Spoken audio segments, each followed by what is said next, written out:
बिस्मिल्लाहिर्रहमानिर्रहीम। हज़रत सुलेमान अलैहिस्सलाम एक बहुत ही दिलचस्प शख्सियत हैं। अल्लाह ताला ने हज़रत सुलेमान अलैहिस्सलाम को बहुत से मौजज़ात से नवाजा हुआ था। हवाओं पे इनकी हुकूमत थी। अल्लाह ने हवाओं को सुलेमान अलैहिस्सलाम के लिए मुसख्खर किया हुआ था। इनकी सुबह की मंजिल 1 महीने के बराबर होती थी और शाम की मंजिल 1 महीने के बराबर, यानी वो अपने तख्त समेत उड़ते थे और 1 महीने का सफ़र एक सुबह में तय कर लेते थे। जिन्नात को अल्लाह ताला ने आपके लिए मुसख्खर किया हुआ था।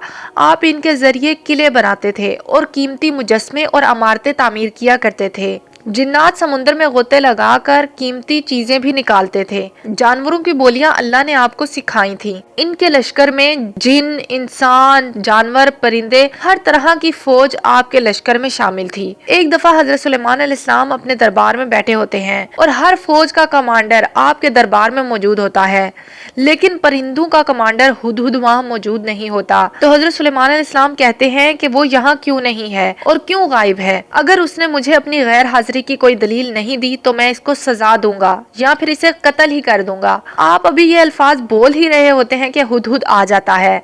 तो सुलेमान अलैहिस्सलाम उससे दलील मांगते हैं अपने ना आने की। तो हुदहुद कहता है कि मैं आपके लिए ऐसी खबर लाया हूँ जो आपके भी इल्म में नहीं है। तो हजरत सुलेमान अलैहिस्सलाम पूछते हैं कि क्या खबर लाए हो। तो हुदहुद कहता है कि मैं एक ऐसी कौम के पास से आया हूँ जिनकी हुक्मरान एक मलका है और इसका एक बहुत बड़ा तख्त है जिस पे वो बैठती है। वो औरत मैंने देखी है, वो हुकूमत कर रही है और इसके कई सरदार हैं और शैतान ने इनके बुरे अमाल इनकी नजर में सवार दिए हैं और वो अल्लाह को छोड़कर सूरज की पूजा करते हैं। हजरत सुलेमान अलैहिस्सलाम कहते हैं कि मैं तेरी इस बात की तस्दीक करूंगा कि तू सच बोल रहा है या झूठ। तो आप एक खत लिखते हैं और हुदहुद को दे देते हैं और कहते हैं कि वहाँ की मलका को दे देना और देखना कि वो इसका क्या जवाब देती है। हुदहुद खत लेकर मलका के महल में उसके कमरे में जाता है और इसके सामने खत रख देता है।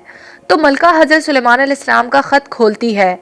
इस खत में 2 जुमले लिखे होते हैं, इन्नहु मिन सुलेमान व इन्नहु बिस्मिल्लाहिर्रहमान अर्रहीम, और तुम सरे तस्लीम खम करके मेरे पास हाजिर हो जाओ। वो मलका अपने सरदारों से मशवरा करती है और उन्हें कहती है कि मेरे पास एक मुअज़्ज़ज़ खत आया है जो सुलेमान की जानिब से है और वो अल्लाह के नाम से शुरू हो रहा है।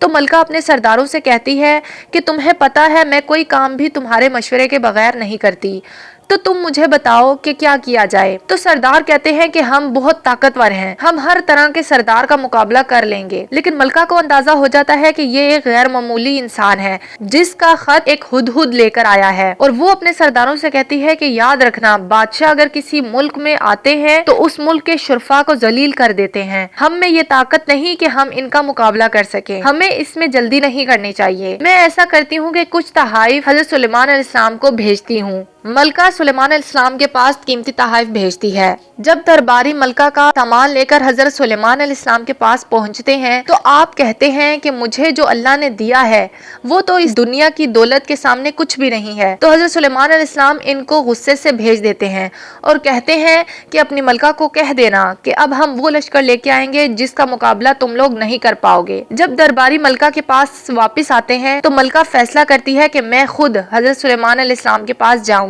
हजरत सुलेमान अलैहिस्सलाम और मलका के मुल्क के दरमियान तकरीबन 40 से 50 दिन की मुसाफत का फासला होता है। जब लश्कर जाने का वक्त करीब आता है तो हजरत सुलेमान अलैहिस्सलाम कहते हैं कि वो मलका मेरे पास आने वाली है और अपने सरदारों से कहते हैं कि तुम में से कौन है जो मुझे उस मलका का तख्त ला कर दे इससे पहले कि वो सरे तस्लीम खम करती हुई मेरे पास आ जाए। तो एक बहुत बड़ा देव हैकल जिन कहता है कि मैं आपकी इस मजलिस खत्म होने से पहले वो तख्त आपको यहाँ ला के दे दूंगा और मैं पूरी जिम्मेदारी से ये काम करूंगा कि अल्लाह ने मुझे इतनी ताकत दी हुई है। तो हजरत सुलेमान अलैहिस्सलाम इसकी बात को नहीं मानते। तो इतने में एक शख्स वहाँ बैठा होता है जिसके पास किताब में से इल्म होता है और वो कहता है कि मैं आपकी आंख झपकने से पहले वो तख्त यहाँ पर ला कर दे सकता हूँ। इतनी वो बात करता ही है कि हजरत सुलेमान अलैहिस्सलाम के सामने तख्त आ भी जाता है। जब हजरत सुलेमान अलैहिस्सलाम वो तख्त वहाँ देखते हैं तो उनकी जुबान से निकलता है हाज़ा मिन फज़्ल रब्बी, ये तो मेरे रब का फजल है। और हजरत सुलेमान अलैहिस्सलाम कहते हैं कि इस तख्त की थोड़ी हालत बदल दो। देखते हैं कि मलका अपने तख्त को पहचान पाती है या नहीं। जब मलका वहां आ पहुंचती है तो हजरत सुलेमान अलैहिस्सलाम उसका इस्तकबाल करते हैं और उससे पूछते हैं कि इस तख्त के बारे में तेरा क्या ख्याल है। تو وہ ملکہ بہت سمجھدار ہوتی ہے اور وہ کہتی ہے کہ یہ میرے جیسا تخت ہے، بلکہ مجھے لگتا ہے یہ میرا ہی تخت ہے۔ تو وہ بہت متاثر ہوتی ہے، تو وہ کہتی ہے کہ میں سلیمان کے ساتھ اپنے رب کے سامنے سر تسلیم خم کرتی ہوں اور میں جو شرک کرتی رہی اس کی اللہ سے معافی مانگتی ہوں، اور وہ مسلمان ہو جاتی ہے۔